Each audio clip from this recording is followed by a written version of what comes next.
DMV New York Attorney General Letitia James was indicted Thursday by President Trump's former personal attorney, who is now serving as U.S. Attorney in Virginia. And just a day earlier, former FBI Director James Comey was arraigned on perjury charges brought by that same prosecutor.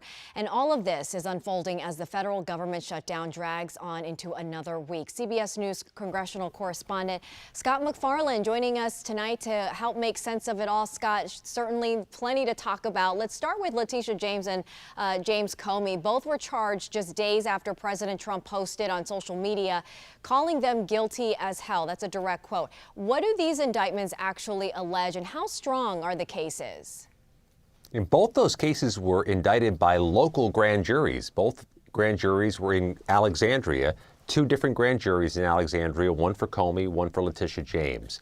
Letitia James is accused by the federal government of, when she bought a house in Norfolk in 2020, of listing it as her primary residence, get you a better interest rate or a better mortgage rate. But they say it was in fact a rental property, and they say she had, quote, ill-gotten gains from that difference of nearly $20,000. She's facing bank fraud and false statement charges. She has consistently, unequivocally denied wrongdoing. She'll be in a federal court 2 weeks from today. It's the one in Norfolk, closer to where that house was. That's where she'll be a criminal defendant with a mugshot taken and her fingerprints made. As for James Comey, he's going to file a motion as early as October 20th to dismiss his case of false statements and obstruction. Comey has also denied wrongdoing. He, too, was charged in Alexandria. That's where his case is going through. But in both cases, critics of the president are arguing that this is a vindictive, selective political prosecution that came days after the president truth-socialed that he wanted cases.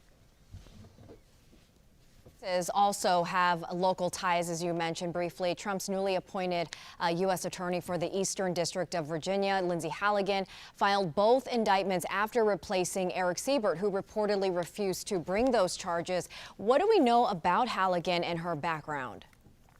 This is her first job as a prosecutor ever. She's had it for a few days. She was a White House aide, now is the U.S. Attorney for the Eastern District of Virginia. She was the one yesterday in the room with the grand jury securing the indictment of Letitia James. That's what she tells us. What's more, she's the only one with her name on the case. That's what the court file tells us. She has secured successful grand jury indictments in Alexandria. That may be no small feat when the defendants are well-known people. And she will be in the courtroom in Norfolk in 2 weeks to try to prosecute New York's Attorney General. All right, finally, I want to ask you about the government shutdown. Of course, day 10 now, no sign of ending soon. Is there any real movement toward a deal or signs either party is feeling the pressure to compromise? Yeah, it's day 10, and these have been 10 wasted, squandered days.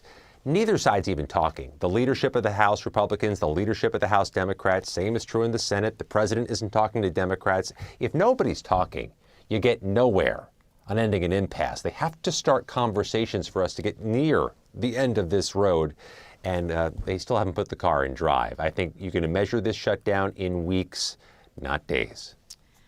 All righty. CBS News congressional correspondent Scott MacFarlane, thanks for the update. We'll talk to you soon. Thank you.